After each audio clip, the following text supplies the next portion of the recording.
Hong Kong, 1983. Summer was approaching, bringing with it the humid, suffocating heat that turned the city into an open-air sauna. But on the Project A film set in the new territories, the temperature seemed irrelevant. What dominated the atmosphere was a collective chill down the spine, a heavy, unnatural silence hanging over the production crew like a storm cloud about to burst. At the center of this silence stood an imposing structure, a prop clock tower built of wood, plaster, and boundless ambition. It rose 60 feet from the ground, the height of a 5- or 6-story building depending on the ceiling height. From below, it looked just like a period film set. From above, it looked like a precipice. And there at the top, clinging to the giant hands of the fake clock, was the man the world knew as the embodiment of cinematic courage. Jackie Chan, Bruce Lee's successor, the king of action comedy, the man who laughed at death. Except at that moment, Jackie Chan wasn't laughing. He was trembling. It wasn't the visible shaking of someone cold. It was an internal, subtle vibration that started at his fingertips, gripping the metal, and spread through his forearms, stiffening his shoulders, locking his breath. His eyes, usually lively and expressive,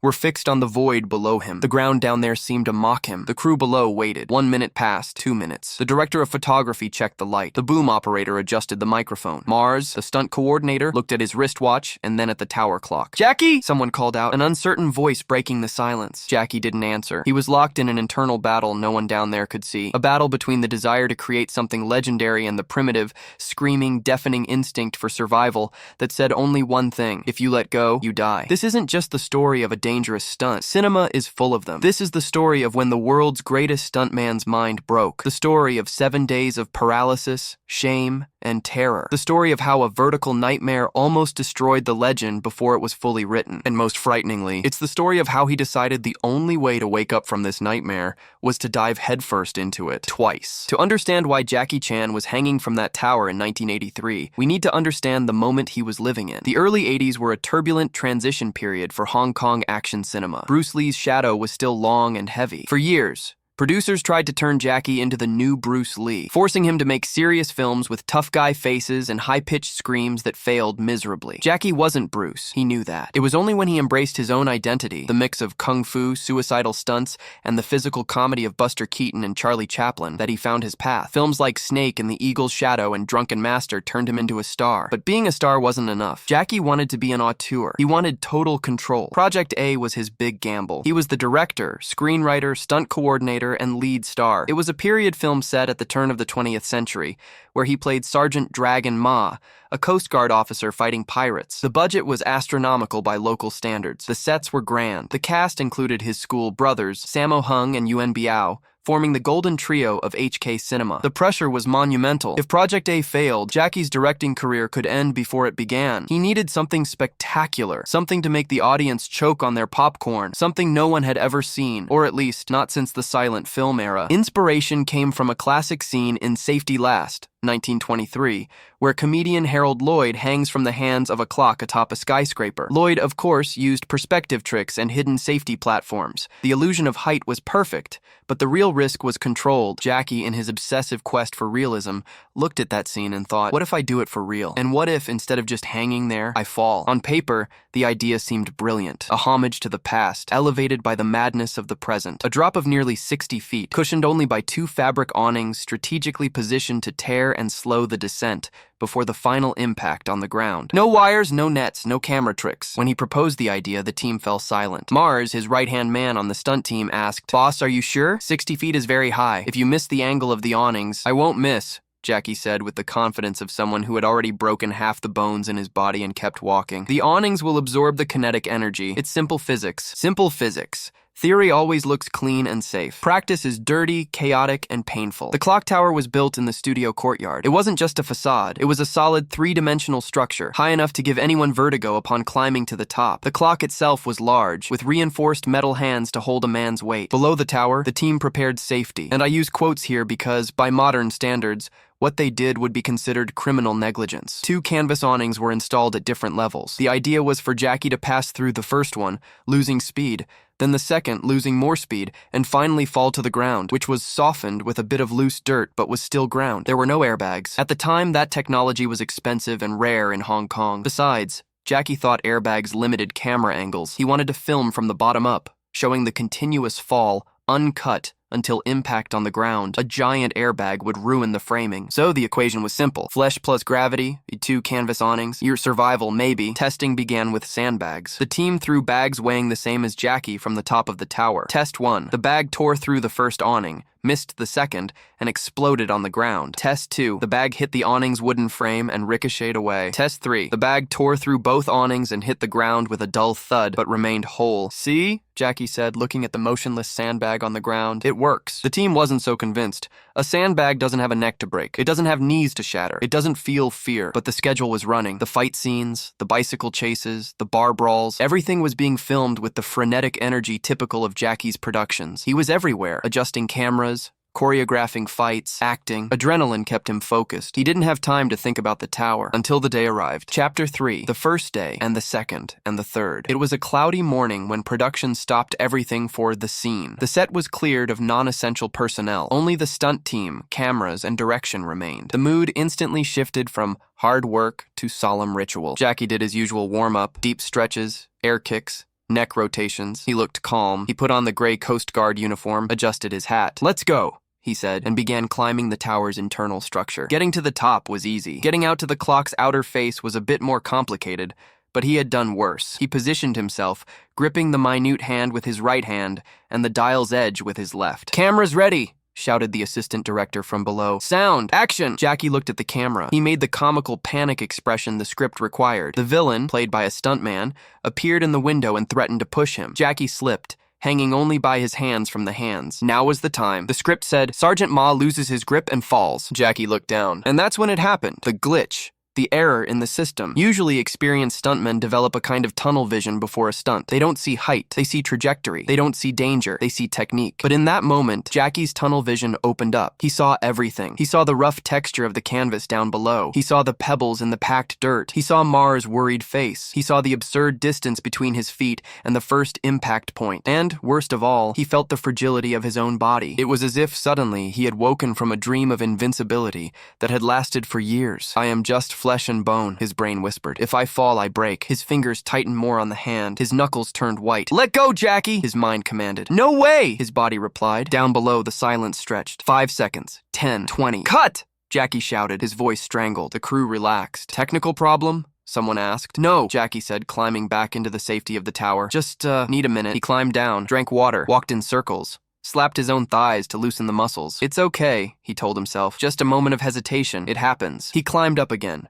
positioned himself. Cameras rolling. Action. He hung there, looked down, and froze again. The fear wasn't rational. Jackie had jumped from moving buses, fought bulls, plummeted from cliffs, but something about that specific tower, that uncontrolled vertical drop, triggered a deep block. Maybe it was the lack of horizontal movement. In a jump, you have momentum. In a free fall, you are just a victim of gravity. The first day ended without the scene. "We lost the light," was the official excuse, but everyone knew the truth. The second day was the same. Jackie climbed up, froze, climbed down. The third day, the fourth. The set started to get weird. Imagine working for the world's bravest boss and seeing him paralyzed day after day. No one dared make jokes. No one complained. They just waited, looked at the ground, smoked nervous cigarettes. Jackie was disintegrating inside. Shame was an acid. He was the leader of the Jackie Chan stunt team. He demanded his men do crazy things. How could he ask someone to jump if he couldn't do it himself? On the 5th day, he tried changing strategy. He asked for a hidden mattress to be placed. But when he looked through the camera viewfinder, he saw it was obvious. No, remove the mattress. It has to be real. He wanted safety, but his artistic pride wouldn't allow it. He was trapped in a paradox of his own making, the need for safety versus the need for perfection. On the 6th day, he hung there so long his arms almost failed from exhaustion, not will. He had to be pulled inside by 2 assistants. He descended the tower trembling, without speaking to anyone, got in his car, and drove away. That night, they say he didn't sleep. He visualized the fall, felt the impact, woke up sweating. The tower had gotten into his head. 7th day. A whole week of production halted because of one jump. The budget was bleeding. Producers were calling. That was when Sammo Hung appeared on set. Sammo Hung Kumbo, Jackie's big brother, Dai Gore, from opera school. While Jackie was agile and charismatic, Sammo was a force of nature, heavy, strong, but incredibly fast. And, most importantly, he had an authority over Jackie no one else in the world had. In the Chinese hierarchy of martial arts schools, the big brother is almost a father. You don't disobey. You don't question. Sammo arrived like a hurricane. He saw the stopped crew, the cameras off, and Jackie sitting in a corner looking at the tower with dead eyes. "What is going on here?" Sammo thundered. Someone explained the situation in whispers. Sammo walked up to Jackie. There were no hugs, No words of comfort. Are you gonna do this shit or not? Sammo asked. I don't know, Daigor. There's something wrong. I freeze. Freeze? Are you Jackie Chan or a sack of potatoes? Sammo wasn't joking. He was annoyed. Time was money, and Jackie was wasting both. I have my own filming to do. I came here to see you act like a man, not a child. Some versions of the story say Sammo, to prove a point, climbed a lower part of the set and threw himself off, falling without hesitation. Others say he just stayed down there, shouting insults and orders. Get up there now, Sammo ordered, and don't come down until you've jumped. If you don't jump, I'm coming up there and kicking you down myself. It might seem cruel, but it was exactly what Jackie needed. He needed an external force greater than his internal fear. He needed to fear Sammo's disapproval more than death. Jackie stood up. Anger began to replace panic. Anger at Sammo, anger at himself,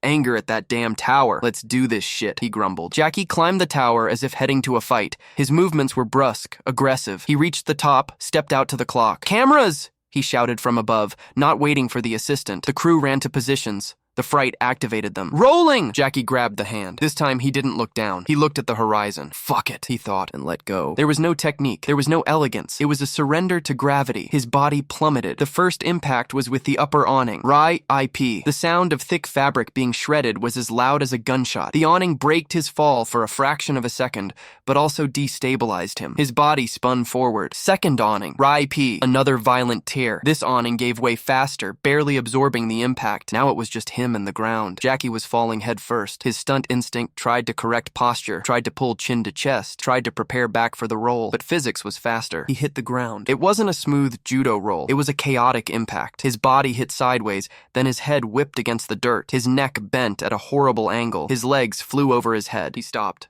motionless. Cut! Shouted Sammo. The crew ran. Mars arrived first. Boss! Boss! Jackie was on the ground, groaning, holding his neck. His eyes were watering with pain. My neck, he whispered. I think. Ugh. Sammo arrived, looking worried, but keeping the tough posture. You're alive. Move your fingers. Jackie moved his fingers and toes. Nothing broken in the spine, but the muscle pain was excruciating. He had strained ligaments, hurt his throat, and his nose was bleeding from the impact of his own knee hitting his face during the roll. We got the scene, said the camera operator, relieved. It looked incredible.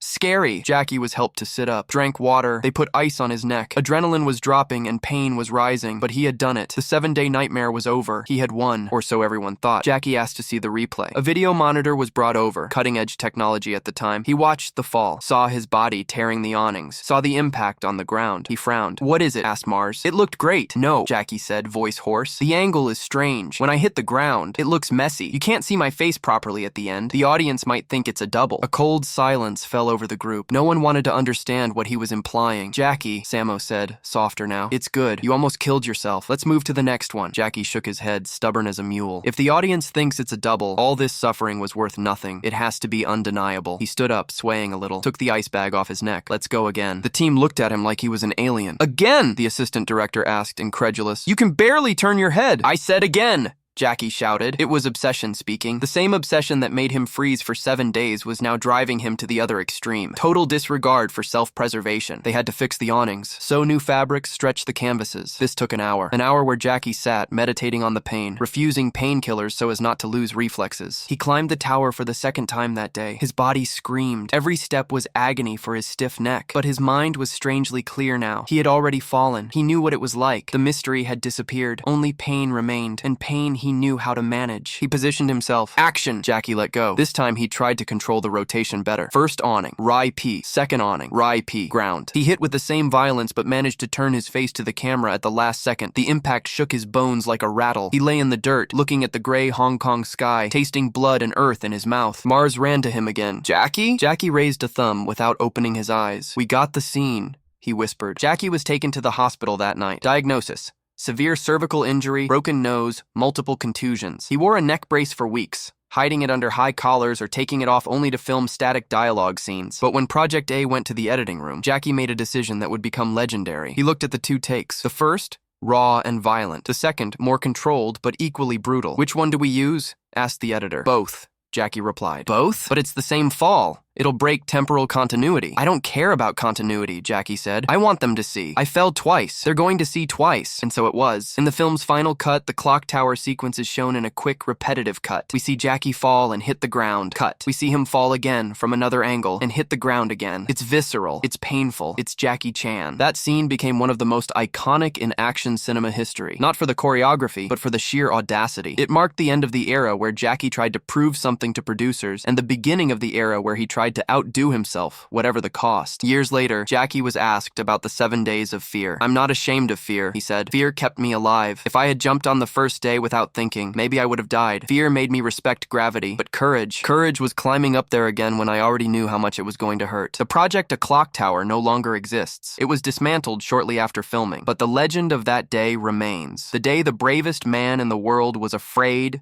stopped, froze, and then, pushed by a furious friend and a suicidal artistic obsession, jumped into history twice.